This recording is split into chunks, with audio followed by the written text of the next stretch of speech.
A leitura está em São Lucas, capítulo 10, a partir do verso 25. A parábola do bom samaritano. O que nós esperamos depende muito de nós também. Em um sentido, depende somente de Deus. Em outro sentido, depende de nós. O valor que nós damos a uma reunião como esta. A reverência, o respeito, a atenção, não é? Todo espírito de cooperação que não venha perturbar a ordem e nem desviar a sua atenção, nem criança, nem quem quer que seja, desviar a sua atenção. Hoje, depois da escola, uma irmã entrou para falar sobre os seus problemas. Ela veio da mesma igreja que veio o pastor José Berto.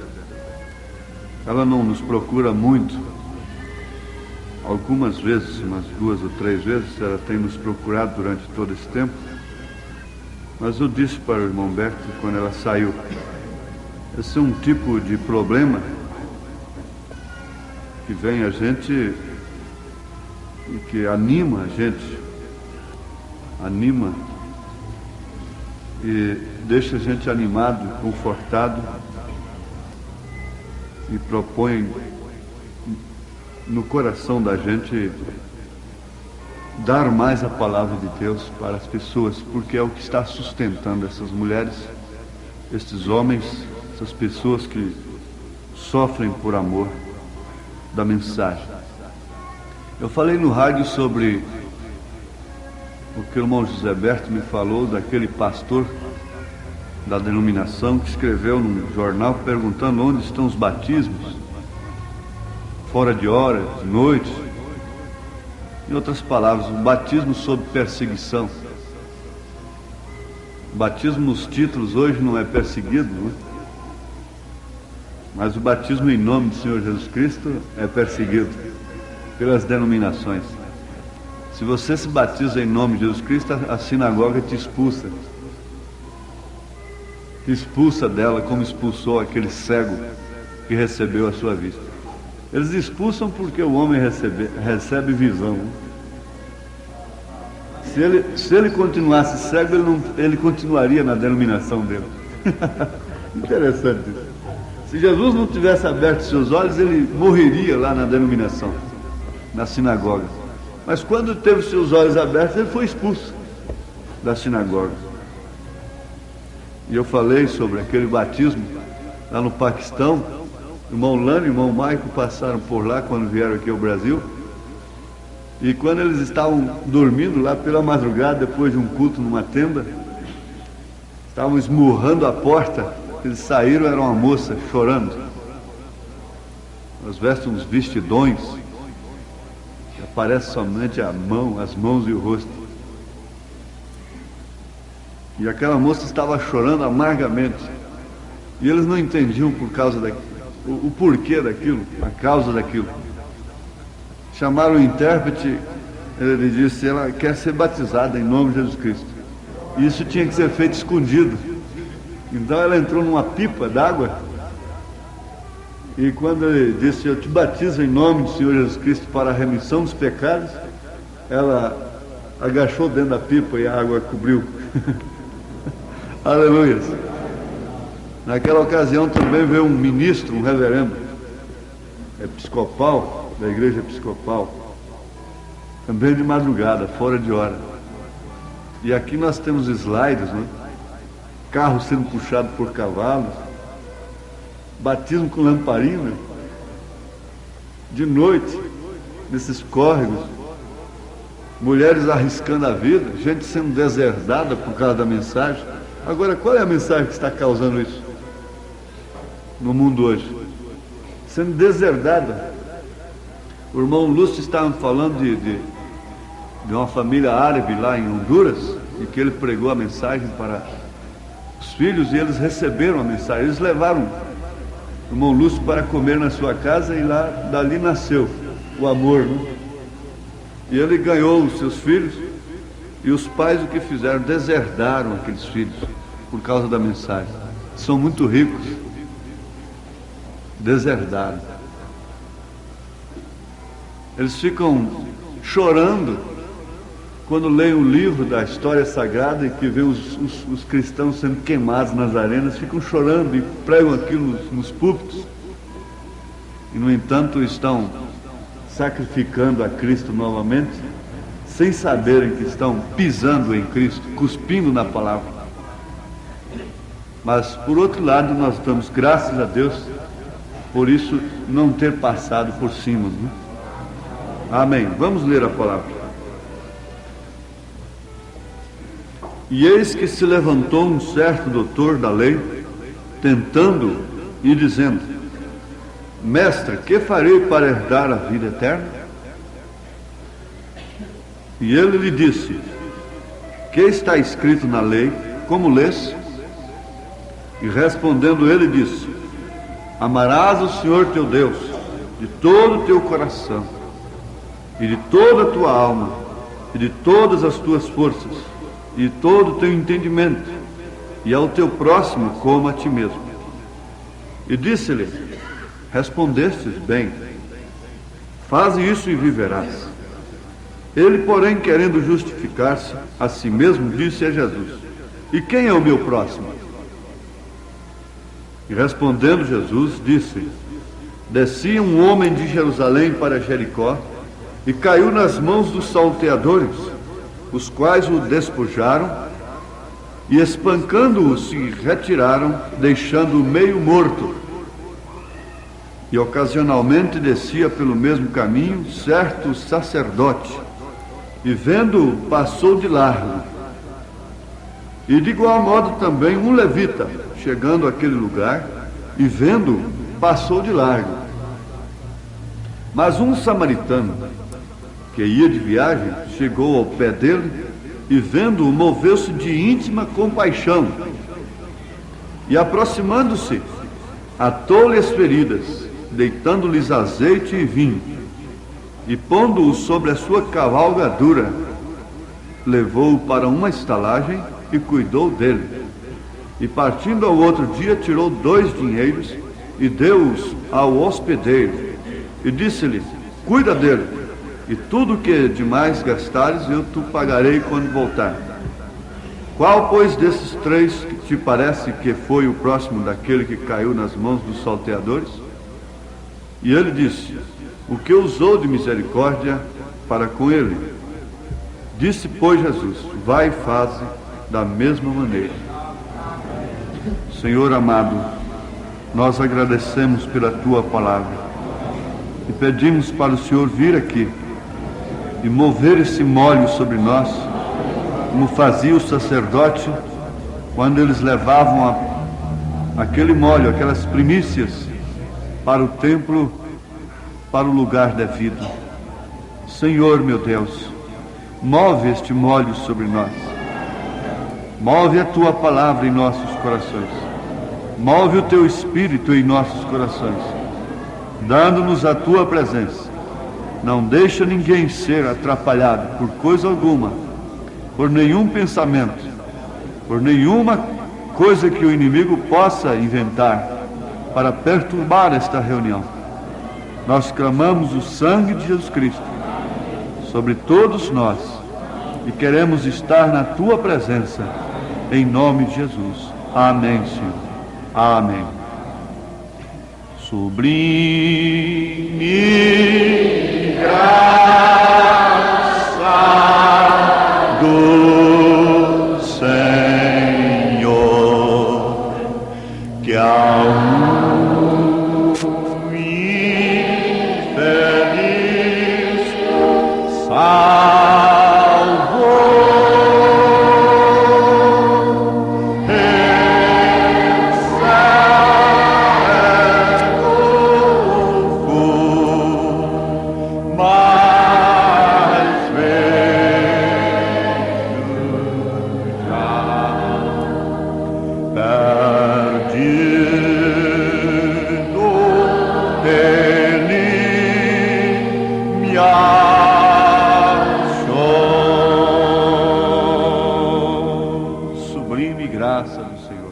Amém. Podeis assentar, amados.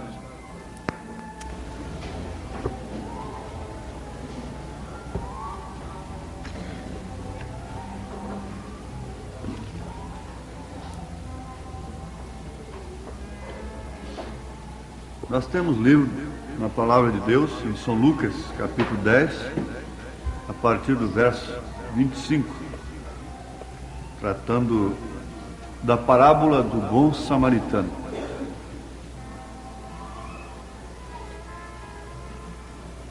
Cão sem Jafé foi de onde saíram essas três classes, né, de gente: judeus, samaritanos e os gentios. E lá na reconstrução do templo, os samaritanos quiseram ajudar na reconstrução, mas eles não aceitaram. Dali então nasceu a incompatibilidade. E o samaritano então ficou com uma parede, quer dizer, ficou uma parede entre eles, tradicional, que ninguém podia abolir, como verdadeiro judeu e vice-versa. Portanto, o samaritano era tido como um rebelde, era uma raça rebelde, não era nem gentia, nem judia, não? E os judeus consideravam como uma raça rebelde, sim, deveria estar separado deles. Mas Jesus Cristo não veio sob estas paredes, sob estas circunstâncias, sob essas divisas.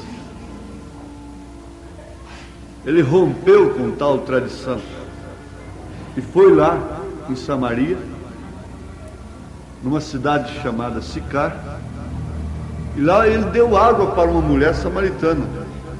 Ele deu de si mesmo para ela.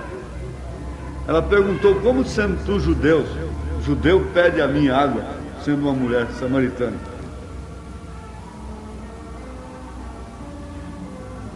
Ali mostra que havia uma reserva, né? E ela estranhou de uma maneira impressionante aquilo. Como um judeu podia parar ali e pedir água e falar com uma mulher samaritana? Além de mulher, uma mulher que já tinha passado por 5 maridos. Amados, nós queremos apenas enfatizar isto para que os irmãos entendam o que Jesus quis dizer nesta parábola, dizendo que o samaritano que ia de viagem chegou ao pé dele, daquele que estava prostrado, meio morto, e não procedeu como os padres, os reverendos procederam. Ele se compadeceu do homem que estava meio morto. Hoje é até meio perigoso, muito perigoso. Há poucos dias alguém estava me dizendo, de fonte verdadeira, que um senhor viajante vinha voltando, parece que para sua casa em Uberlândia, e naquela estrada de Araxá para Uberlândia, se não me engano, ele viu uma mulher prostrada no asfalto. Não sei certeza, mas parece que havia até sangue.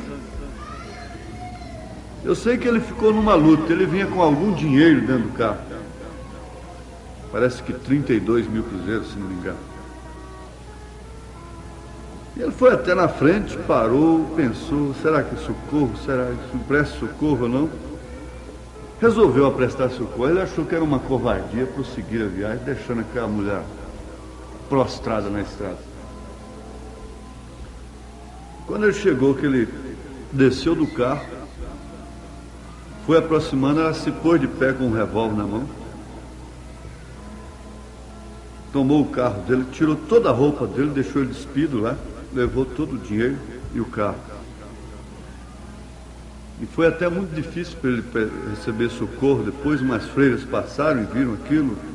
Não sei se ele estava se cobrindo com folhas, qualquer coisa assim.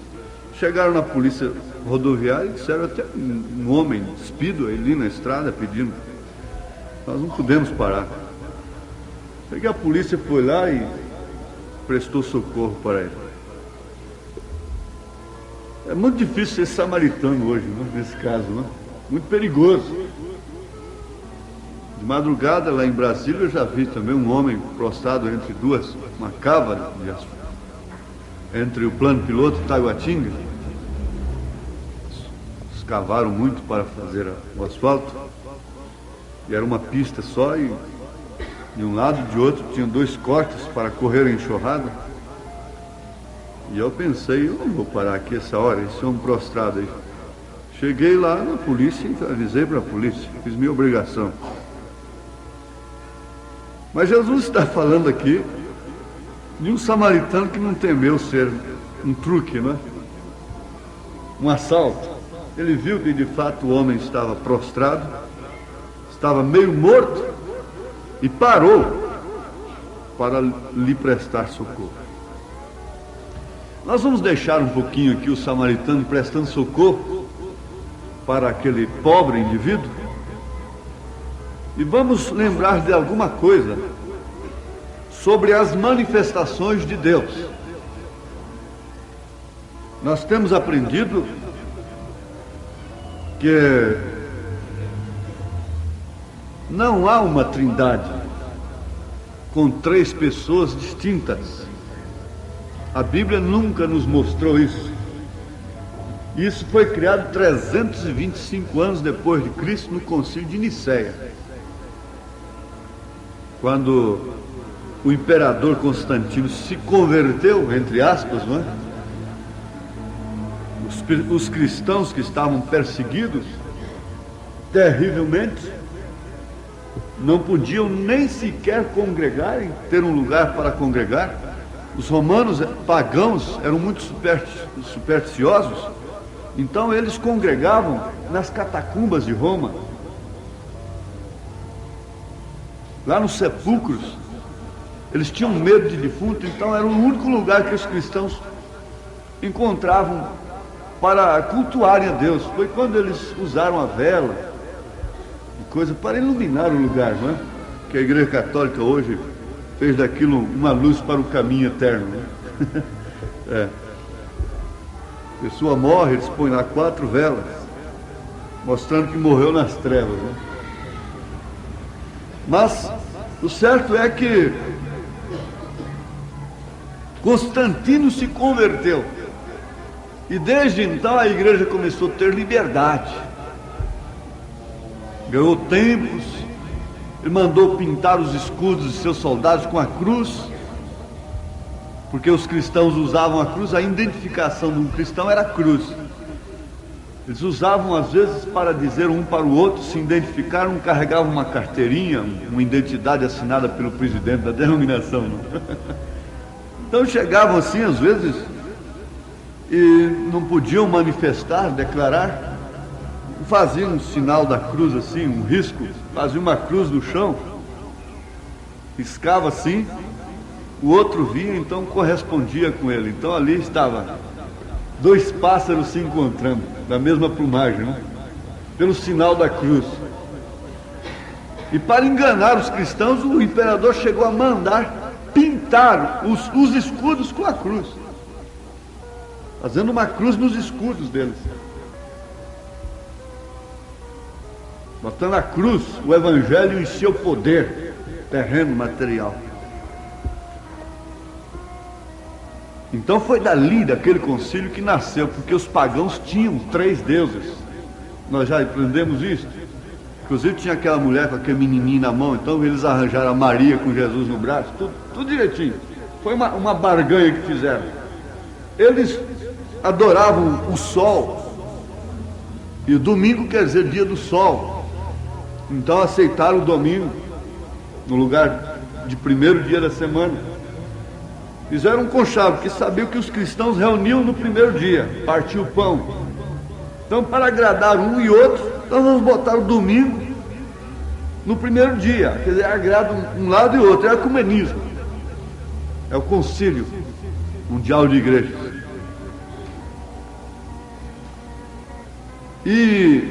Não, mas nós queremos comemorar o nascimento do nosso Salvador. Não tem importância. Nós vamos pôr dia 25 de dezembro. Jesus nunca nasceu em 25 de dezembro. Então estava ali o pacto feito. E dali então surgiu a chamada Santíssima Trindade. 3 pessoas distintas: Pai, Filho e Espírito Santo. Até então ninguém conhece um batismo feito nos títulos Pai, Filho e Espírito Santo, mas somente em nome de Jesus Cristo. Inclusive há um documento lá no Vaticano de um batismo 100 anos depois de Jesus. Marcos e Públio, né? Naquele batismo ele dizendo: eu te batizo em nome do Senhor Jesus Cristo. O profeta batizou uma moça em nome do Senhor Jesus Cristo. Ela voltou para a igreja católica e o padre foi inquirir dele por que ela havia sido batizada em nome de Jesus Cristo. Ele disse: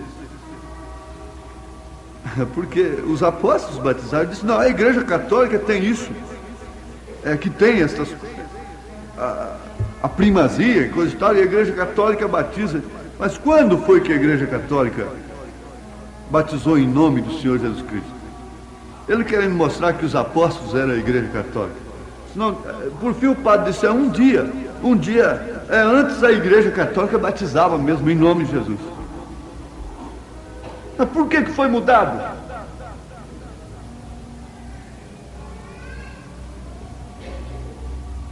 Agora nós cremos na Trindade de Deus. E a Trindade de Deus é Pai, Filho e Espírito Santo. Não Deus Pai, Deus Filho, Deus Espírito Santo, 3 deuses. Pai sobre nós, Filho conosco, Espírito Santo em nós. Então são manifestações de Deus. Lá no Velho Testamento era Pai sobre, fazendo a promessa que ele viria através de uma virgem e seria Emanuel, o que quer dizer Deus conosco. Aquele que eles não podiam ver e não podiam ouvir diretamente. Não fale Deus conosco. Moisés fale conosco. Deus fale com Moisés e Moisés fale conosco.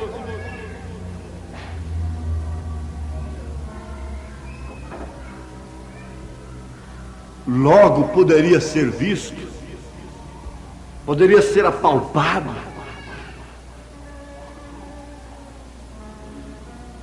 Logo estava ali encarnado, nascendo de mulher, sob todas as circunstâncias humanas, só não dependendo do sexo.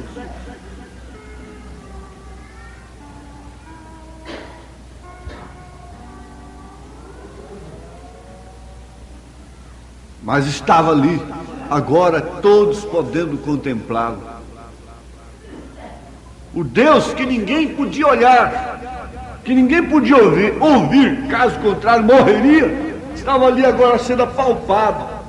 Mas esse que é Deus, o profeta havia clamado muito antes para Israel: prepara-te, Israel, para encontrar-te com o teu Deus.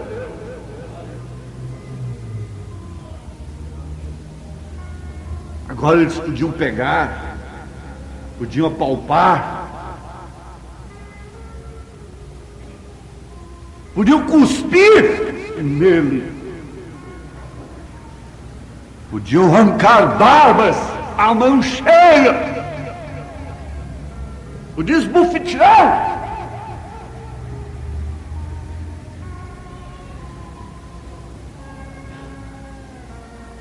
Ali era Deus conosco. E logo a sua promessa cumpriu. A sua promessa cumpre. Ele disse: eu rogarei ao Pai e Ele vos enviará outro Consolador. Quem é esse outro Consolador? É o Espírito de verdade que habita convosco. Então era Ele. E que estará em vós. Não é a terceira pessoa então, Jesus? Não. É o Espírito de verdade que habita convosco. Estará em vós. Vou e venho para vós. Como o Pai me enviou, eu vos envio a vós. Como o Pai o enviou e veio nele, Ele também enviou a igreja e veio na igreja.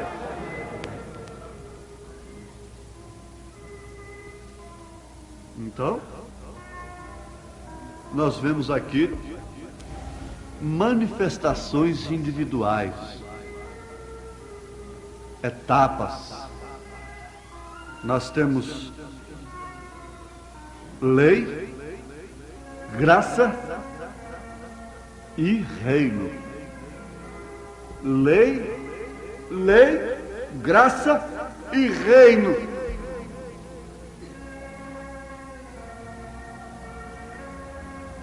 Nós temos Pai, Filho e Espírito Santo. Tudo que foi Deus foi derramado em Cristo. E tudo que foi Cristo foi derramado em sua igreja.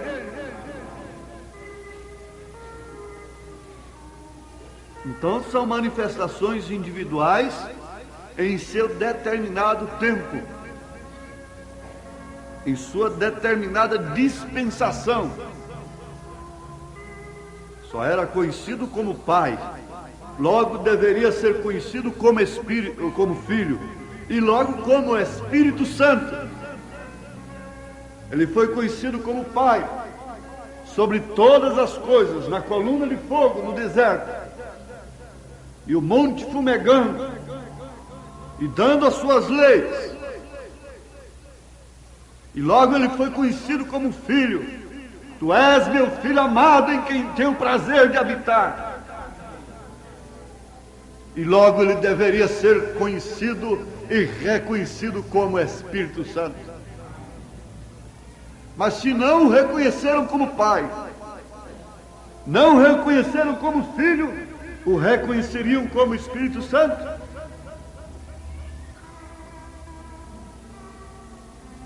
Quando ele se manifestasse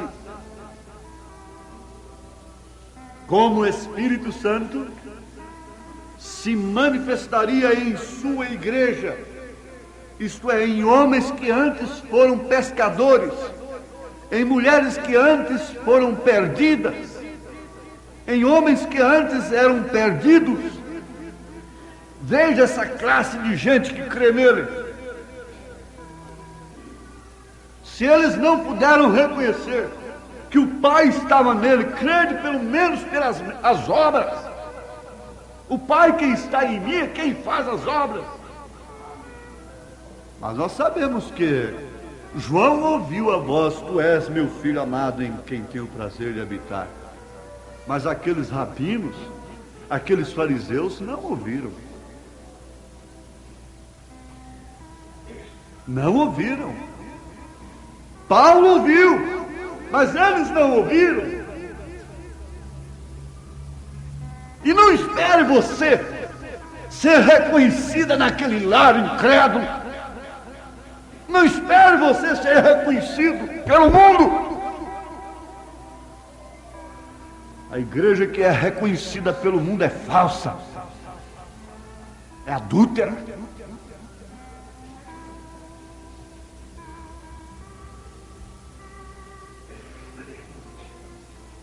Três manifestações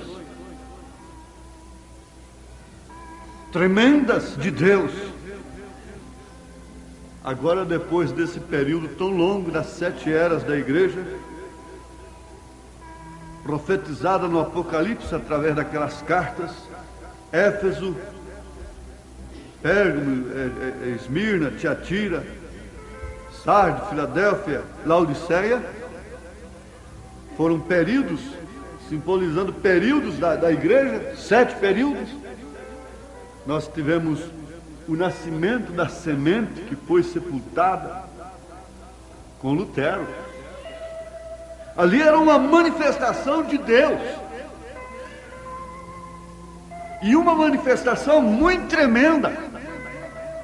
A mensagem de Lutero hoje não sacode nem sequer uma raiz da Igreja Católica. Mas naquele dia, quando ele se levantou, a sua mensagem foi um grande distúrbio, foi a abertura de um selo, foi o ribombar de um trovão. E era simplesmente justificação pela fé. E quando a erva, o trigo foi crescendo, com toda a vida que deveria ter no seu determinado tempo, por isso eles ainda criam em 3 pessoas, ainda tinham batismo nos títulos. Alguém pergunta, quer dizer que quem morreu sobre Lutero estava perdido? Porque Lutero cria nas 3 pessoas. Batizou nos títulos. Não. Tem que haver entendimento. A quem mais é dado, mais é exigido. É de fé em fé. Logo, quando aquilo apodreceu, aquele maná apodreceu, Deus levantou João Wesley com a santificação que sem a qual ninguém verá o Senhor. Foi um outro distúrbio. Foi outro selo rebombando. Logo em seguida, os dons espirituais.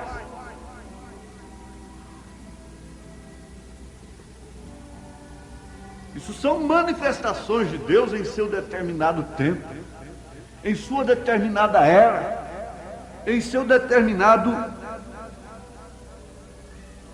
desígnio. Ele tem aquele desígnio. Operou através de Lutero, operou através de Wesley, vieram os dons espirituais. E agora o que acontece? Ele tem trazido a mensagem que nos volta totalmente para a espiga, para a semente original. A vida estava nos sistemas, mas hoje não está mais, está tudo seco. Na espiga tem o grão, e a vida que um dia estava lá embaixo subiu, passou através de todo o sistema secou, não tem mais vida.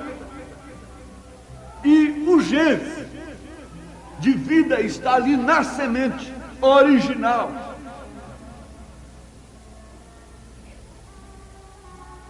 E essa semente tem que voltar.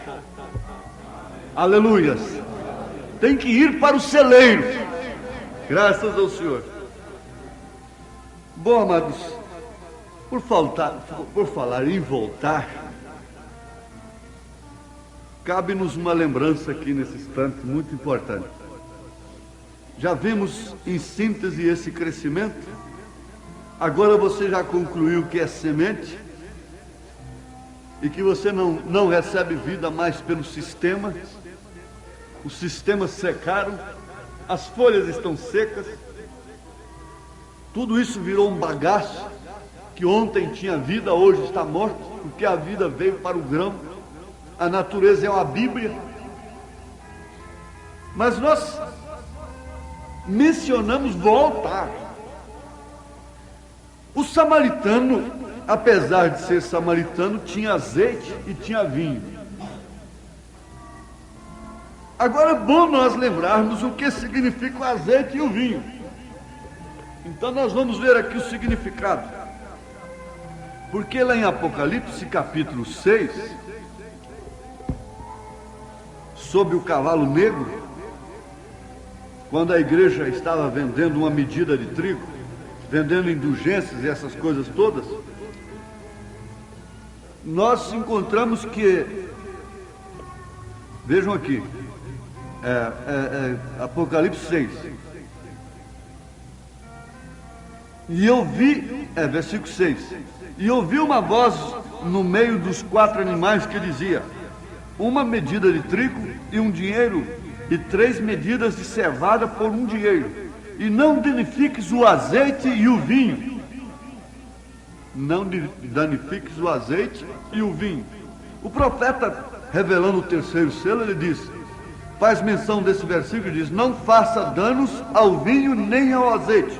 Resta um pouquinho, ainda tinha um pouquinho. Não lhe faças nenhum dano. Agora, o azeite é símbolo do Espírito Santo. Aqui tem você umas quantas referências bíblicas para isso. Levítico 8:12, onde relata acerca da unção de Arão com azeite. Zacarias 4:12, onde o azeite saía dos tubos e disse, este é meu espírito. Se você quer, pode ver a Mateus 25:3, onde vemos o relato das virgens nécias que não tinham azeite, isto é, não tinham o Espírito Santo. E em Mateus 25:4, as virgens prudentes tinham azeite em suas lâmpadas, cheias do Espírito. O azeite então é o tipo do Espírito Santo, entendem? E o samaritano tinha azeite. Aleluia. O samaritano tinha azeite.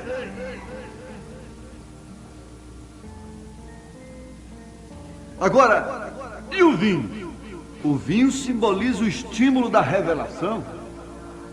Por pouco me pus a correr. Foi um milagre que não despertei a todos os vizinhos quando o Senhor me mostrou isso. É um estímulo da revelação. Não é um grito por cura divina. Não é saltar e gritar por um demônio ser expulso.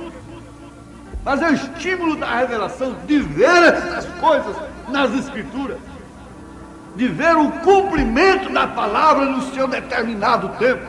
Porque ver o cumprimento da palavra quando aquilo já se cumpriu no passado, eles veem e dão glória por aquilo. Mas quando ela está se cumprindo no presente, eles não fazem. Eles não podem ver o cumprimento na hora. Hoje tem se cumprido estas Escrituras. E eles não viram que ela estava se cumprindo ali. Que eles cantavam salmos nas sinagogas, que falavam e testificavam justamente dele. E aquilo estava se cumprindo em suas barbas. Aquela Bíblia que eles tinham estava se cumprindo ali naquela hora. E eles não podiam perceber. Mas alguém com entusiasmo do Espírito disse, tu és o Cristo, Filho de Deus. Aleluia. Alguém com entusiasmo do Espírito e cansado de pecado, tinha ouvido dele, vai e não peques mais. Passou por uma sociedade toda e foi lá onde ele estava e banhou seus pés com lágrimas. Apesar de ser uma mulher perdida, tinha cabelos crescidos, tinha cabelos longos.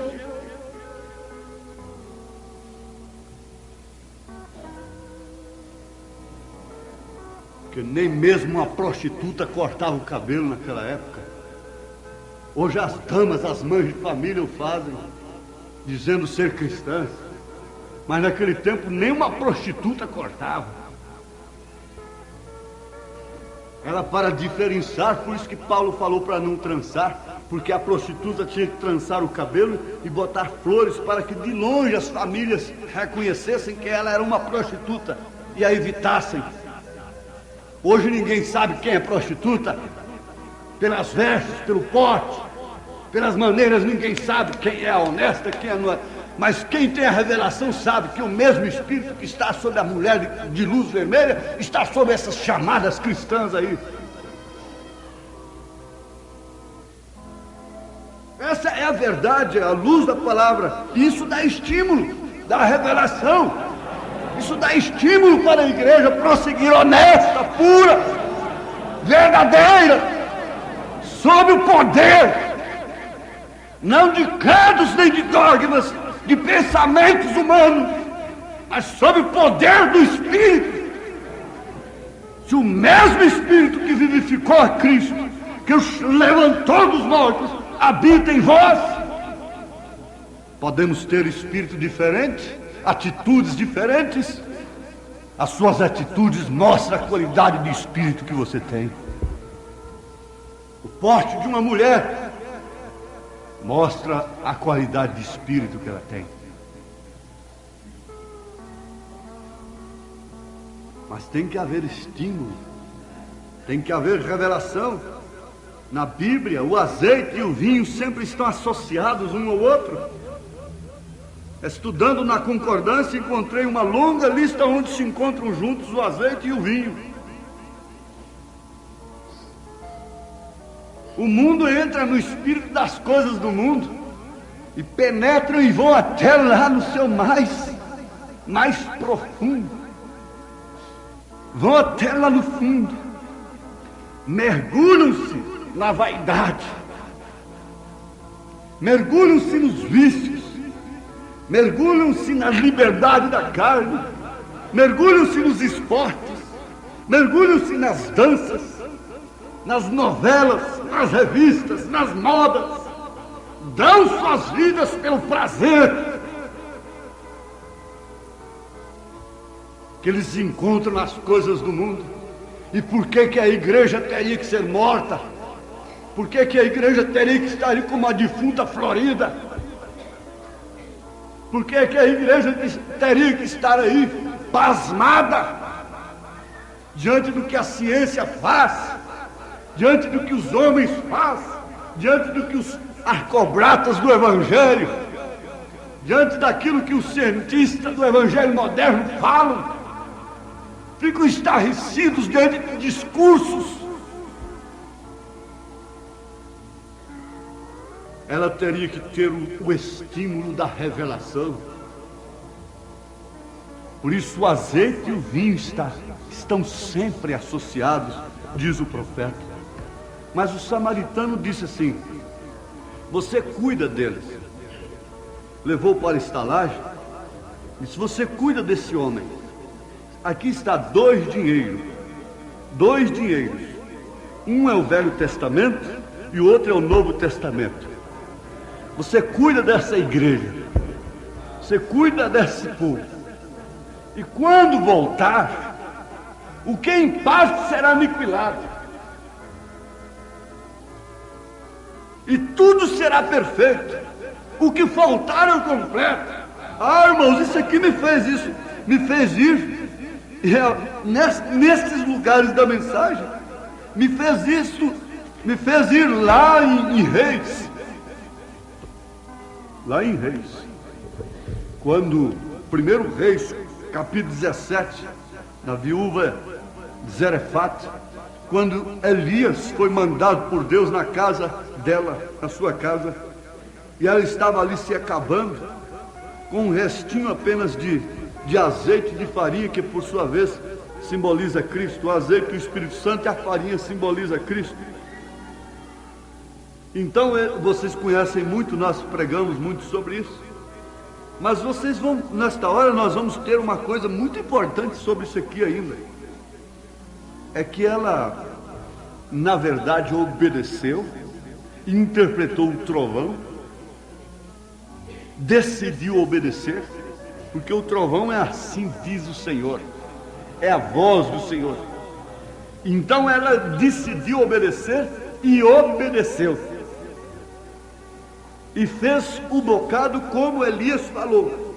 E a farinha da panela não se acabou. E o azeite da botija não faltava. Isso foi feito segundo assim diz o Senhor. Mas acontece que mesmo tendo azeite e tendo farinha, o seu filho morreu. Mesmo tendo azeite, mesmo tendo sustento, a morte entrou na sua casa. E logo veio uma coisa maior do que a outra. É certo que não podia de maneira alguma faltar aquela primeira, para vir a segunda. Mas aquela última seria muito mais poderosa. Abriria a boca daquela viúva para proclamar, fazer uma proclamação de estímulo e de revelação. foi quando Elias chegou e se pôs sobre a criança, sobre o mocinho dela. Fez aquilo conforme a Bíblia nos relata. E logo o menino foi entregue para ela vivo. Aleluia! Mesmo tendo azeite, mesmo tendo farinha, mesmo obedecendo, ainda houve morte em sua casa. Mas aquilo tinha que acontecer. Aquilo tinha que acontecer para completar esta obra. E teria que vir a ressurreição. O poder da ressurreição teria que entrar na sua casa. O poder da ressurreição tem que entrar em você. O poder da ressurreição tem que entrar em sua igreja. As portas do inferno não prevalecem contra a igreja. Ela tem suas portas fechadas, lacradas para Satanás. O homem e a mulher que tem em Cristo, a sua casa, isto é, o seu tabernáculo, o seu corpo, está trancado e guarnecido por todos os atributos de Deus. E ali não pode entrar coisa alguma a não ser de Deus. Porque toda boa dádiva, todo dom perfeito só pode vir de lá de cima. Deus nunca deu nada para a igreja através de política. Não, eles dizem, Deus nos deu tantos tijolos, Deus nos deu a área para construir a igreja, coisa e tal, e levam lá um fumante, um adulto e botam no palanque deles lá, porque não passa de um palanque. Outro dia o irmão estava me contando que estão insatisfeitos aí com a grande, enorme igreja que foi construída numa cidade do interior, pentecostal, por certo. Claro, tinha que ser. E o prefeito foi quem deu os tijolos. E que monumento, que igreja. Eu olho nessas cidades aí, fica parecendo assim, esses homens. Eu peguei um retrato do meu pai, mas que retrato engraçado, eu não conhecia. Eu conheci uma irmã minha, da sua primeira esposa. Ela está com 56 anos de idade. E eu não a conhecia até a semana passada. Eu estava olhando aquilo. Mas é importante. Você chega numa cidade que só tem ranchos, às vezes, casinhas pobres, tudo mais. A primeira coisa que você vê de longe é uma torre suntuosa de uma catedral. E logo, quem vai atrás delas? São os pentecostais. São os que estão mais próximos. Porque são os ricos de Laodiceia. Estamos ricos, não temos falta de nada. Temos tudo. Temos línguas estranhas, temos dons, temos tudo, não falta nada. E não sabem que são pobres, miseráveis, cegos e nus. Mas o certo é que o prefeito deu. Que bênção, irmãos, graças a Deus, glória a Deus, glória a Deus. E muitos falam em línguas e enchem o pescoço, coisa tal, tá certo. Elias zombou de Baal. Elias zombou de Baal.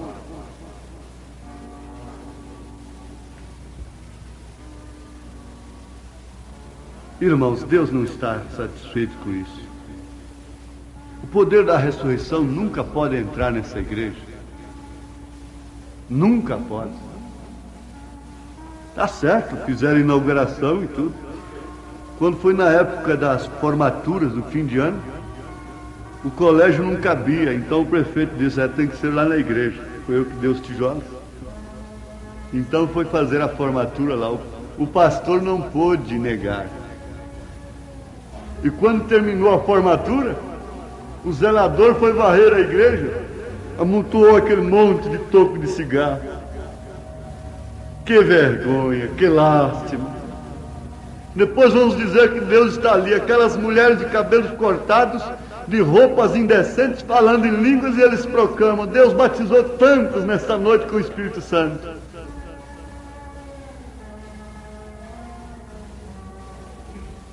Que vergonha, que lástima.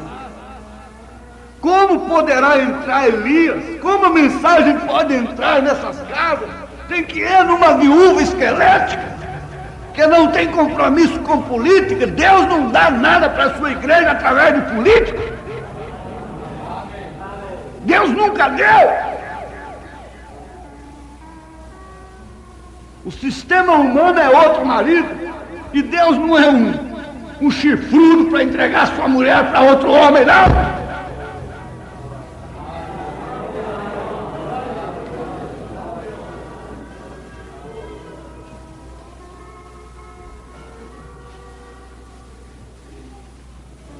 Ele mantém a sua noiva pura, imaculada. Ele tem prazer de vê-la sofrendo pelo seu nome. O marido saía de casa e deixava a esposa e sumia para o garimpo. Ficava lá um ano e tanto. E aquela mulher firme ali no seu caráter. Um dia o açougueiro disse para ela: nós estávamos falando há pouco instante. Aquela mulher tem que ter algum outro jeito. Ela não pode ser certa, porque esse homem some um ano e tanto. E ela come carne ainda. Ele não podia crer que ela seria honesta. Eles falam aí fora, sabe uma coisa? Eles estão recebendo dinheiro dos Estados Unidos para pregar essa mensagem. Por isso que eles não pedem dinheiro pelo rádio. É por isso que eles não vivem pedindo dinheiro. Aquela irmã ligou para aquela palavra daquele homem e disse assim: não adianta. O importante é alguém pensar que eu sou e eu não ser. O pior é se pensasse que eu não era desonesta e eu fosse desonesta. Ela deu uma lição tão grande. Ela nunca precisou de outro marido. E eu posso falar de uma mãe que ficou viúva com 23 anos e nunca precisou de outro homem para criar seus filhos, porque eu sou testemunha desse. Essa é minha mãe mesmo. Ela já partiu para o Senhor. E eu pergunto: algum dia eu fiquei sem comer? Eu passei fome? As mulheres que têm permanecido honestas têm passado fome, têm morrido de fome? Não! Portanto, aquela viúva não podia morrer de fome. E em último caso seria melhor morrer. Sadraque, Misaque e Abednego disseram: o nosso Deus pode nos livrar. Ele pode nos livrar, mas se não nos livrar, nós morreremos. Mas dobrar não. Jesus disse: dá a César o que é de César e a Deus o que é de Deus.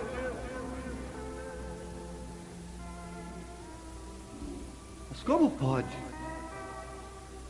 Deus mandar essa mensagem para adúlteros que não querem nada com sua palavra, que estão comprometidos?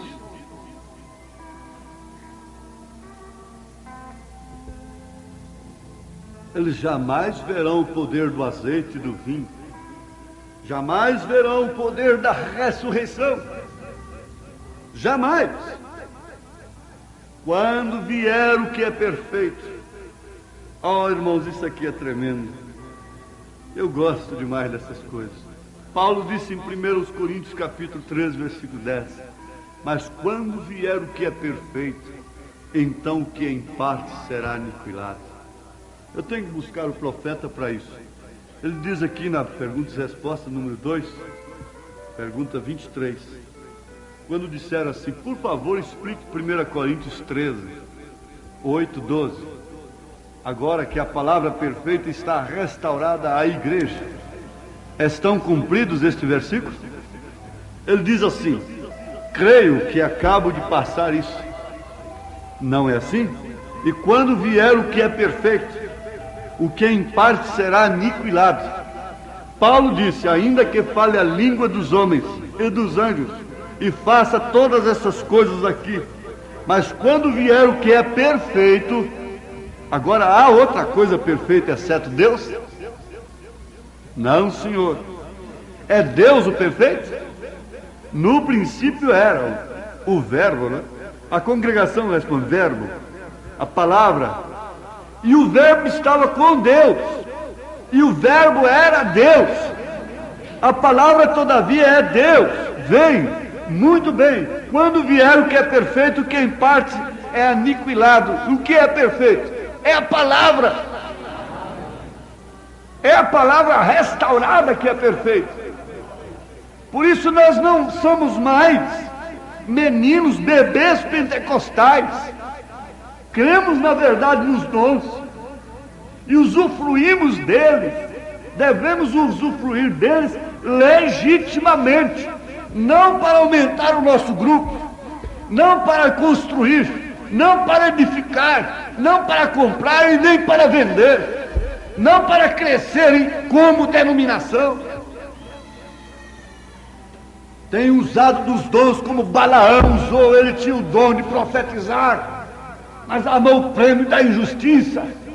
E Deus disse lá no Apocalipse que estava contra aquela doutrina baalamita, que abriu as portas de Israel para mostrar as pernas das moabitas com as suas mini-saias, e pôs tropeço diante de Israel.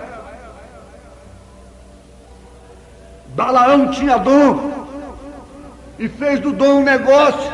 Foi isso que Simão, o mágico, queria fazer. Queria comprar o dom. E eles recebem os dons por aí, ficam 90 dias no monte, 13 dias num quarto, o outro faz buraco no cimento com o joelho, tanto orar, e depois sai de lá tendo revelações e fazendo negócio com aqueles dons. Ah, mas quando chegar a palavra, o que em parte tem que ser aniquilado. Aleluias! Eu não posso ganhar ninguém mais através dos dons. Eu quero ganhar as pessoas através da palavra.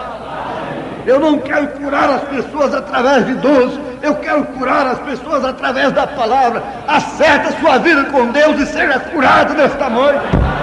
Seja salvo. Ele enviou a sua palavra e o sarou. Ele derramou do seu espírito para quê? Para fazer de nós grandes magnatas do Evangelho? Para fazer de nós uma grande denominação? Não! Saiam disso! E damos graças a Deus, porque esses trovões estão longe de nós. Estamos fora dessa chuva diabólica de dom. O diabo pode imitar todos os dons. Ele pode fazer vara virar serpente também. Ele pode imitar o profeta em todos os sentidos, mas em um sentido ele não pode imitar.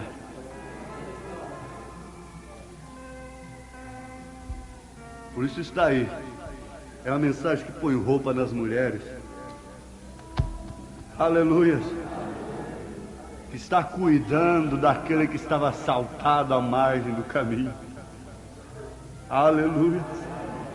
A essas alturas é preferível ser um que está prostrado, assaltado, do que ser um levita de colarinho duro, dizendo: eu estudei 10 anos, eu tenho um diploma do grande seminário assim. Nesta hora é preferível ser uma prostituta Maria Madalena. Quando Jericó estava caindo, você queria ser quem ali naquela hora daquela cidade? Antes de Jericó cair, talvez você quisesse ser a primeira dama de Jericó. Gostasse daqueles clubes, daquele chá de panelas e daquelas tantas outras coisas. Mas na hora que os muros estavam sendo sacudidos, não tinha coisa melhor do que ser uma meretriz Raabe. Aleluia!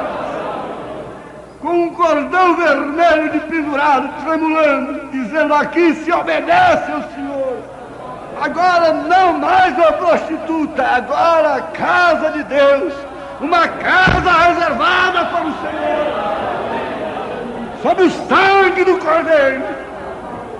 Aleluia! É preferível que eles não tivessem nada, estivessem caídos, quebrados no caminho, entregues, irresistíveis, indefesos, para que Deus pudesse untar as suas feridas com azeite, com vinho.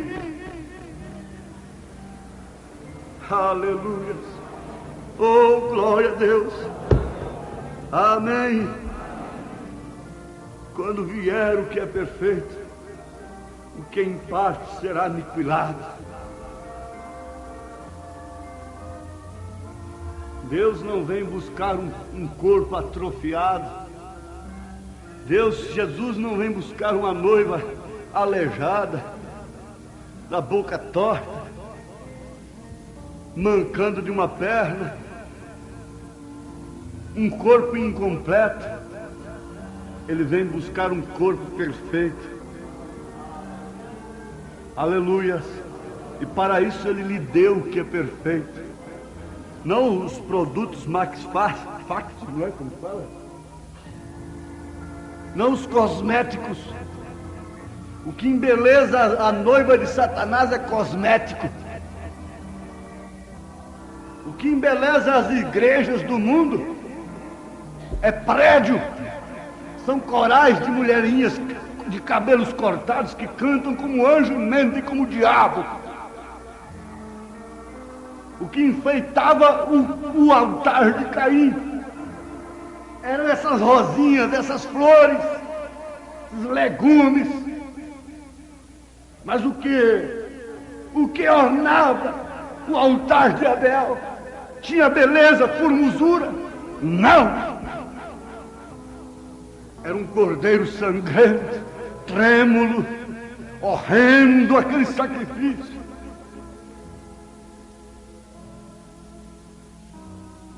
A beleza da igreja mundana externa, sepulcros caiados, raça de víboras. Quem vos livrará da ira? Quem vos livrará da condenação? O juízo está sobre vós.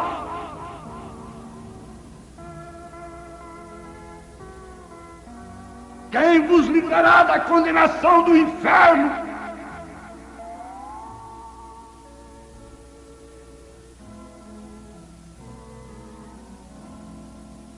Mas a igreja de Cristo, essa tenha caráter. Se ela tem alguma cicatriz, foi adquirida onde?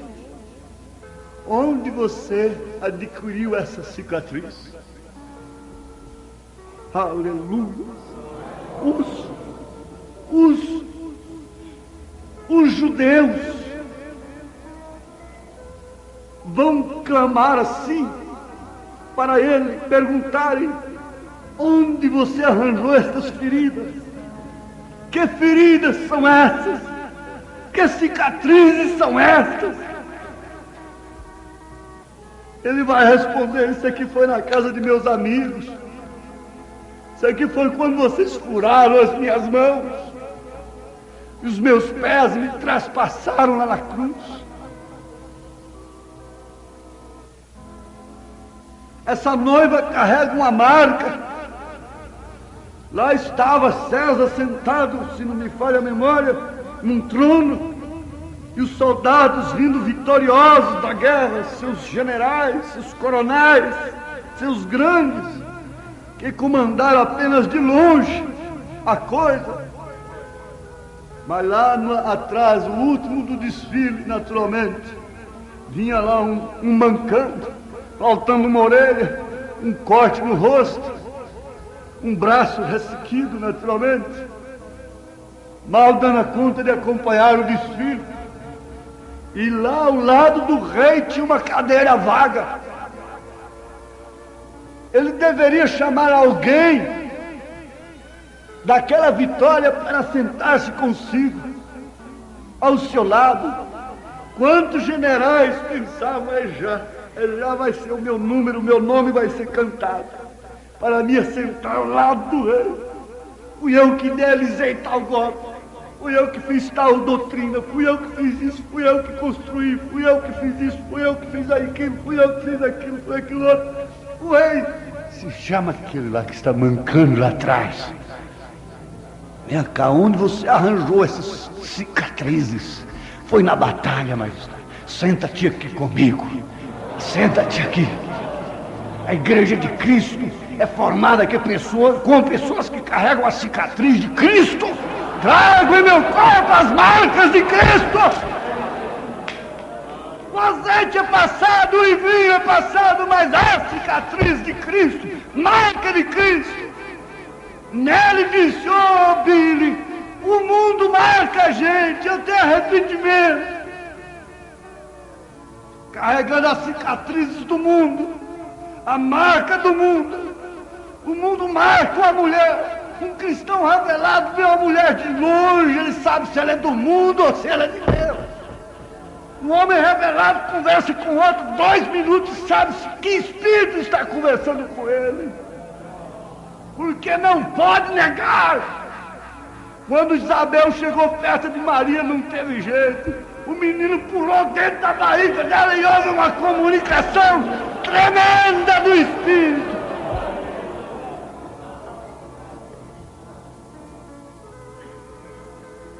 Oh, glória a Deus. Aleluia. Aleluia.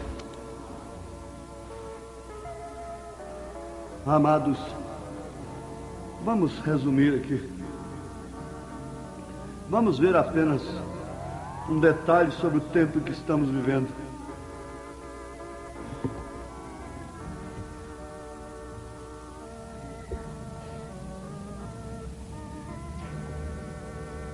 A noiva terá, antes que venha Jesus, ela terá todo o poder do Espírito Santo para realizar milagres, levantar mortos, e assim sucessivamente, como na chuva tardia, ou esta chuva tardia é para os 144 mil judeus. Terão isso todos os ministros. Nós apenas estamos esperando pela vinda. Eu não vou ler toda a resposta, mas apenas aqui a partir do parágrafo 195. Eu creio que vocês estão vendo a última coisa que sucederá à igreja antes do rapto. Agora, isso aqui precisa saber um pouco do que Deus fez através do ministério dele. Estava acontecendo coisas que nunca aconteceu no mundo, não com chantagem. Estava acontecendo coisas, pessoas vomitando câncer na hora, sendo reveladas vidas, ressurreição de mortos e coisas tremendas, que os burladores imitam hoje, Janes e Jambres resistindo a Moisés, fazendo a mesma coisa. Por isso você vê tanto curandeiro por aí hoje, tudo tentando fazer o mesmo que o profeta fez. Mas aqui está. Eu creio que vocês estão vendo a última coisa que sucederá à igreja antes do rapto, antes do arrebatamento. É exatamente isso. Eu creio. Terminou a chuva. Apenas leiam os 3 primeiros capítulos de Apocalipse e verão o que está prometido para a igreja. Isso é o que está prometido. Igreja. Aqui mesmo, as eras da igreja. Notaram outro dia, quando começamos essas trombetas, o Espírito Santo disse: isso aqui nos pertence. Vem.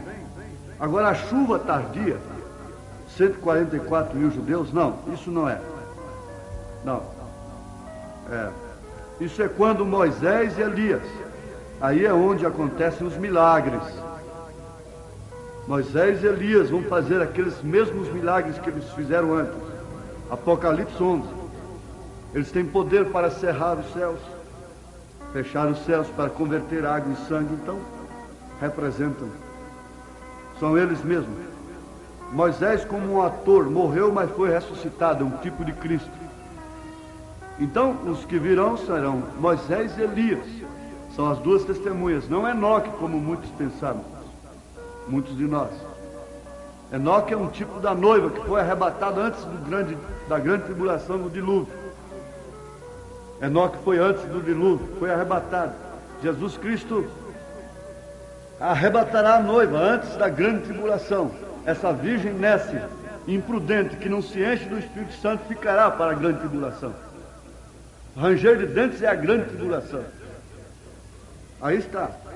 Aí estão todas as coisas expostas e tão claras como podem ser. Só quem quer viver confundido é que se confunde. as coisas pelas quais têm estado buscando as pessoas, os pentecostais, pelos milagres. E aí é onde acontecem os milagres. Ali é onde acontecerá isso.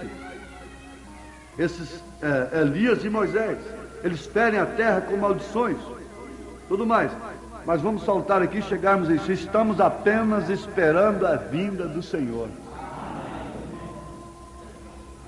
O que estamos fazendo? Respondam.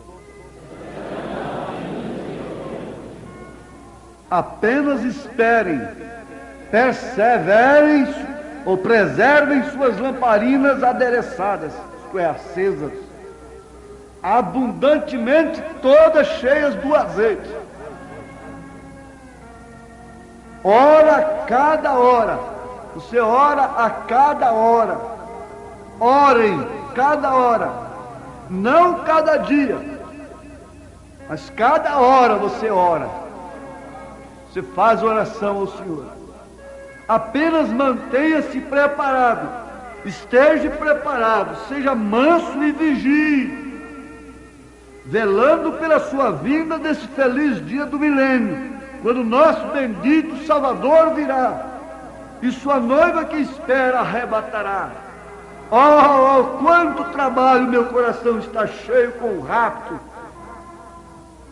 Velai e orai, porque nosso Senhor outra vez a terra regressará. Quando eu voltar, o que faltar eu completo. Aleluia! Quem é esse samaritano? Aleluia! Ele é o nosso samaritano. Agora tem uma dose de amor, ainda há uma dose de ânimo, ainda há uma dose de bênçãos para nós. Quando eu vejo esses irmãs e irmãos sofrendo pelo nome de Jesus, o Espírito me fez lembrar isso que nós temos batido tanto aqui. No Velho Testamento, o pecador levava um cordeiro. Ele colocava sua mão sobre o cordeiro enquanto o sacerdote cortava o pescoço do cordeiro. Ele sentia o sangramento e ouvia o balido do cordeiro. Ele sentia o corpo rígido na morte. Ele viu o fumo do sangue aspergido subindo a Deus. Ele sabia que o cordeiro tinha tomado seu lugar.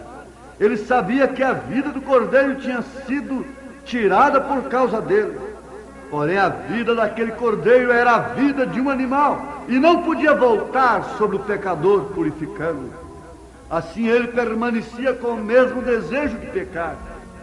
Ele subia com o pecado em mente e voltava no ano, ou um ano mais tarde, para oferecer um sacrifício pelo mesmo pecado, pela mesma coisa.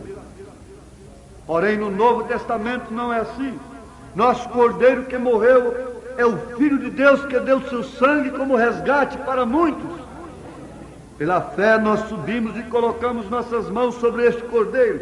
Quem sabe alguma mulher quer fazer isso nessa noite, algum homem, alguma pessoa. Você deixará todas essas coisas do mundo, porque a vida de Cristo vem sobre você. Você não vai querer mais proceder como as mulheres mundanas, se apresentar como elas. Você vai tomar o conselho dos apóstolos, das santas mulheres. Você vai trocar de vida. Então, vejam só, pela fé nós subimos e colocamos nossas mãos sobre este cordeiro. Nós o vemos com as feridas sangrando, as costas laceradas, os cruéis espinhos rasgando sua fronte. Sentimos sua dor e ouvimos-lo clamar: Deus meu, por que me desamparaste? Irmãos, se eu pudesse traduzir isso tem que chegar para cada um de vocês. Nós somos o corpo de Cristo, e o corpo de Cristo é o sacrifício de Deus na terra. Deus meu, por que me desamparaste? E o que aconteceu? A vida que deixava aquela célula quebrada, que retinha o sangue, volta sobre um pecador arrependido. A vida que estava nele volta sobre nós. Nós retornamos não mais com desejo de pecar. E agora possuímos um ódio pelas obras e concupiscências da carne. Olha para nós. O que é a nossa vida? Simplesmente uma pequena célula que veio de nosso pai. A fêmea não tem a hemoglobina. Ela produz o óvulo. Ela é a incubadora. Porém o sangue vem do macho. É por isso que a mulher toma o nome do homem. A criança recebe o nome dele. A mãe é a incubadora da criança. Ela dá a luz. Foi isto que aconteceu para nossa redenção. O Espírito desceu sobre Maria e ela deu à luz um filho e o chamou Jesus. O grande Criador desceu e tornou um sacrifício para nosso pecado. Seu sangue era o sangue de Deus. Foi isto exatamente o que aconteceu. O sangue de Deus foi derramado e o Espírito Santo deixou-o enquanto morria em agonia. Depois que a mesma vida, Espírito, voltou para habitar no pecador arrependido e o libertou. Este pecador não voltava ano após ano, sacrifício após sacrifício, porque não havia necessidade, não há necessidade. Por um sacrifício, de uma vez por todas, ele foi liberto do domínio do pecado e recebeu a vida de Cristo, onde ele reina em vitória sobre o pecado, o mundo, a carne e o diabo. Aleluia! Deus o fez, ele fez tudo isso, ele clamou ao mundo amaldiçoado pelo pecado. Eu vos darei um sinal, uma virgem terá uma criança, uma virgem conceberá e dará à luz um filho. Este será o vosso sinal, será um sinal perene. O que ela gerar será Emanuel, Deus conosco. Deus desceu uma célula de sangue, não através de um homem, mas pelo Espírito Santo. E no seio daquela virgem foi edificado um tabernáculo com a finalidade de morrer. A semente da mulher veio a fim de que ele fosse esmagado para trazer-nos salvação. Quando o Espírito Santo desceu sobre Maria, ele criou dentro de sua madre a célula que se multiplicaria e se tornaria o corpo de nosso Senhor. Aquela célula foi criada. Ela era o princípio da criação de Deus. Apocalipse 3, verso 14. É isto que Jesus é. E aquele santo foi cheio com o sangue santo, o próprio sangue de Deus. O tabernáculo veio ao nascimento, cresceu e se tornou homem. Ele foi ao Jordão e ali este sacrifício foi levado por João ao rio chamado Jordão. Quando aquele sacrifício aceitável saiu da água, Deus veio e habitou nele, enchendo-o com o Espírito sem medida. Glória a Deus. E quando ele morreu, ele derramou seu sangue. A perfeita vida de Deus foi liberada para voltar sobre o pecador que o aceitaria, ou que aceitaria o Cristo como seu Salvador. Oh, que maravilha! Jeová nascido, chorando sobre um amontoado de lixo. Jeová nascido em uma manjedoura de palha. Eis aí seu sinal perene para o orgulhoso e inchado, o pseudo-intelectual que tem produzido a sua própria teologia e negado a verdade de Deus. Jeová Deus em sua fétida estrebaria. Então pensamos que temos direito de ser orgulhosos, mantendo a cabeça bem erguida, criticando e agindo como se fôssemos alguém. Eis aqui seu verdadeiro sinal. Ele é o certo. Jeová brincando como um menino, Jeová trabalhando em uma carpintaria, Jeová lavando os pés dos pecadores. Aleluia. É isso que ele está fazendo através de você, irmão. É isso que ele está fazendo através de você. Eu lhe darei um sinal, disse Deus. Não o sinal de um sacerdote de colarinho branco, não o sinal da riqueza e do poder. Não há nada neste sinal que você possa desejar ou julgar agradável. Não há nenhuma formosura nele, mas é um sinal eterno. É o maior de todos os sinais. Jeová ali no tribunal, esmagado e sangrando com os espinhos em sua fronte, cuspido em sua face, zombado e considerado de nenhum valor. Jeová desprezado e rejeitado, dependurado nu sobre a cruz. Jeová morrendo, Jeová orando e nada acontecendo. Depois Jeová morria. Este é o sinal para todos os homens agora. Não há nenhum outro igual a ele. É o maior de todos.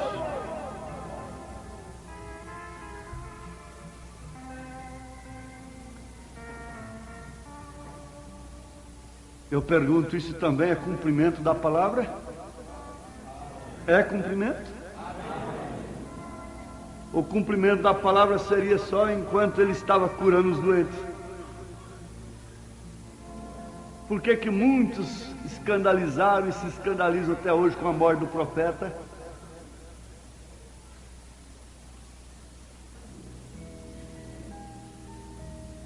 Eles não se escandalizam em ver mulheres seminuas dentro da igreja, mas ver uma foto do profeta, de um homem tão consagrado de Deus, que está posta ali só por causa da coluna de fogo, isso se escandalizam, sentem mal.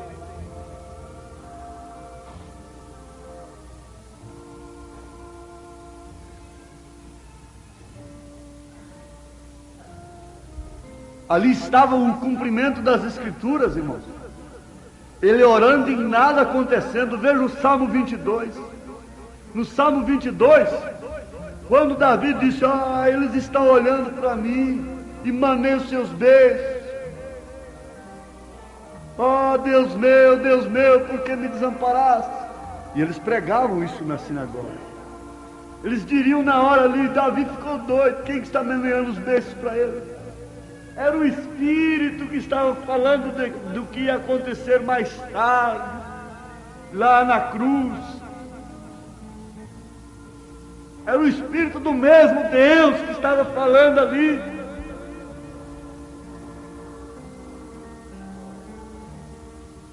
O Espírito que falou sobre o que aconteceria em Jesus é o mesmo que falou sobre o que aconteceria ao seu corpo. E há momento que nós chegamos a esse ponto, parece que Deus não nos responde. Nada pode nos socorrer. Marido não pode fazer nada, mulher não pode fazer nada, filhos não podem fazer nada, ninguém poderá fazer nada por nós. É necessário que tenha o Espírito Santo para entender isto e passar suas crises, suas dificuldades, crises inclusive que você acha que está fraca espiritualmente. Crises terríveis.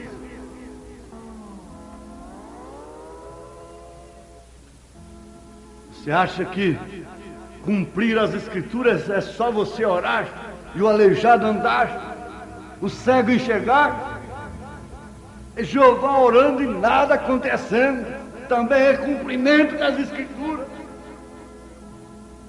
Aqui está você orar e a luta aumentar ao invés de diminuir. Isso é cumprimento também das Escrituras. Isso é o poder dinamizador.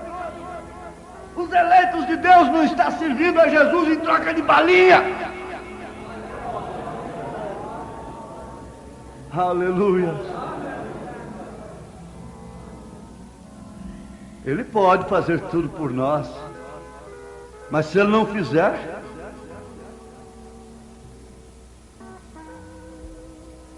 nós vamos sair magoados com Ele. Ali estava Jeová morrendo, orando, e parece que nada acontecia. Se tu és o Cristo, então desce daí.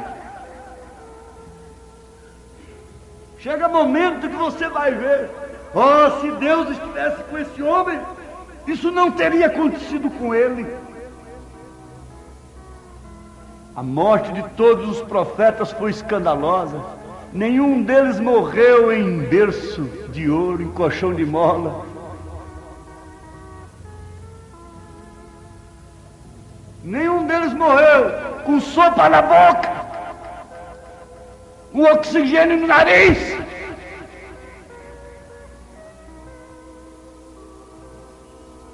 Nenhum deles morreu com o sacerdote jogando os pinguinhos d'água na cabeça dele, não!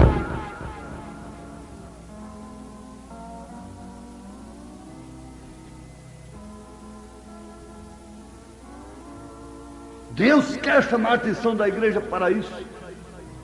Você pensa que o cumprimento das Escrituras é só Deus te socorrer e botar a mamadeira na sua boca na hora que você chora, como essa criancinha que não pode dar um chorinho, a mamãe já está... O que foi?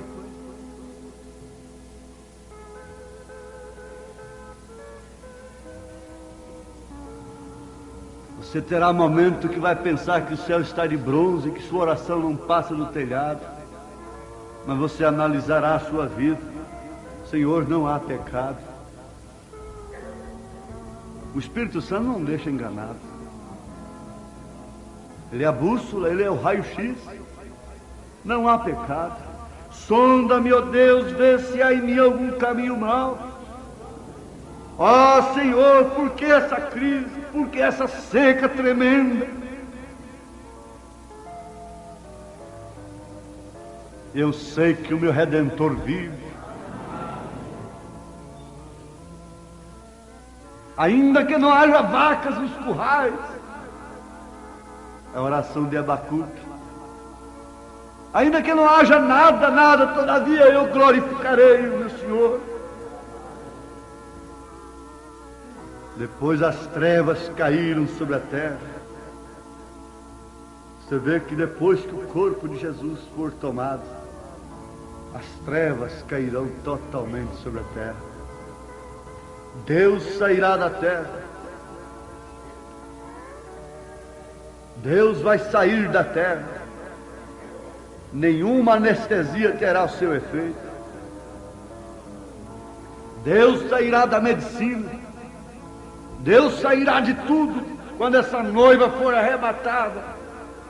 E pragas terríveis, pedras, saraivas do Apocalipse vão cair sobre essas mulheres rebeldes. Essa maneira que a mulher está andando, irmãos, isso é uma agressão frontal aos homens. Elas vão pagar caro por isso. Essas mocinhas extravagantes, mal vestidas, vão pagar caro por isso. Essas mulheres casadas, esses homens vão pagar caro por isso. Eles vão clamar, uivar tarde demais, e os seus líderes não vai ter aonde esconder, porque esse povo todo irá por cima deles.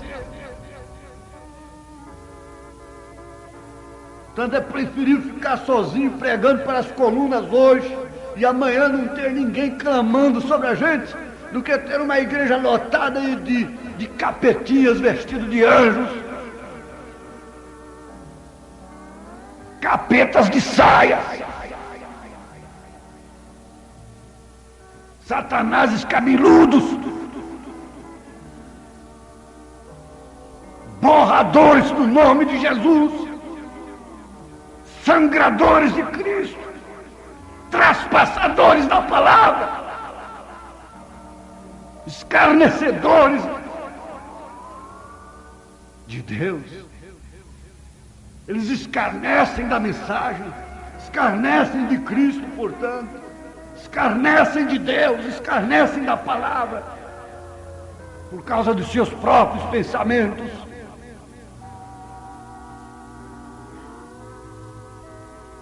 Mas vejam só, trevas caíram sobre a terra, eles colocaram no sepulcro, ali ele ficou aqueles 3 dias, veio a morte.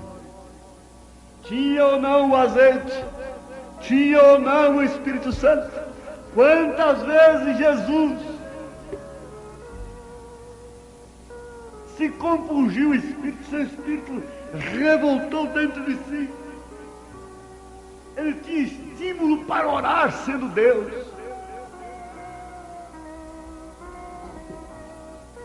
Ali estava o azeite, estava o vinho. Mas naquela hora a morte entrou e o levou para o sepulcro. Mas depois de 3 dias, aleluia, o poder da ressurreição entrou. O seu corpo não viu a corrupção. Ele foi ressuscitado. E a sua ressurreição justifica a nossa fé hoje. E sobre o poder da ressurreição nós estamos assentados. E passamos a zombar da morte. Onde está a morte, o teu aguilhão? Onde está o seu ferrão, ó abelha maligna? O aguilhão da morte é o pecado. E esse foi quebrado. Onde está agora você? Zombe da morte, irmão. Zombe da morte, irmão. Paulo zombou da morte. Ela disse, pois bem, eu vou te apodrecer no sepulcro. Ele disse, ele me ressuscitará. Você está falando demais, pregador, mas vai chegar a hora de você trancar a sua boca. Isso não me surpreende. Se Satanás está me ouvindo nesta hora, fique sabendo, isso não me surpreende. Glórias a Deus.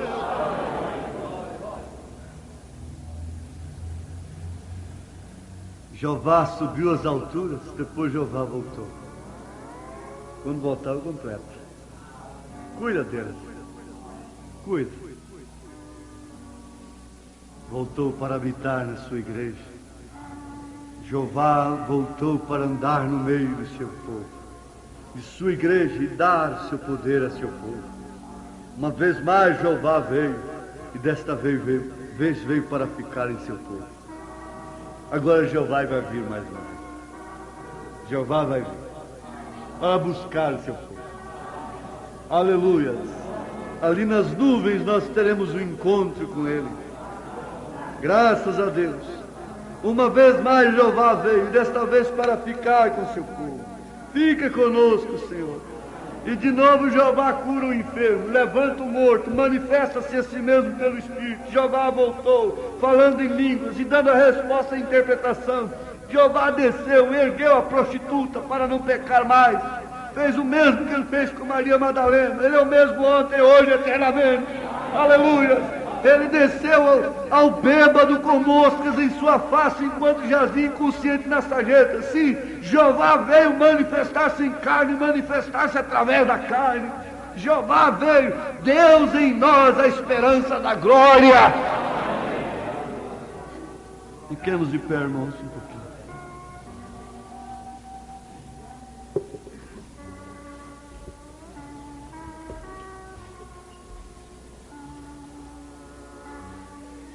Ó Senhor, bom samaritano, que nos apanhou entregues, prostrados, e nos untou com azeite e vinho, e pagou a estalagem para nós, deu a sua vida por nós. Agora tem nos trazido esta convicção de que o Senhor está em nós. Isso é o Espírito Santo. Isso é essa manifestação tremenda. Ainda haverá morte, Senhor.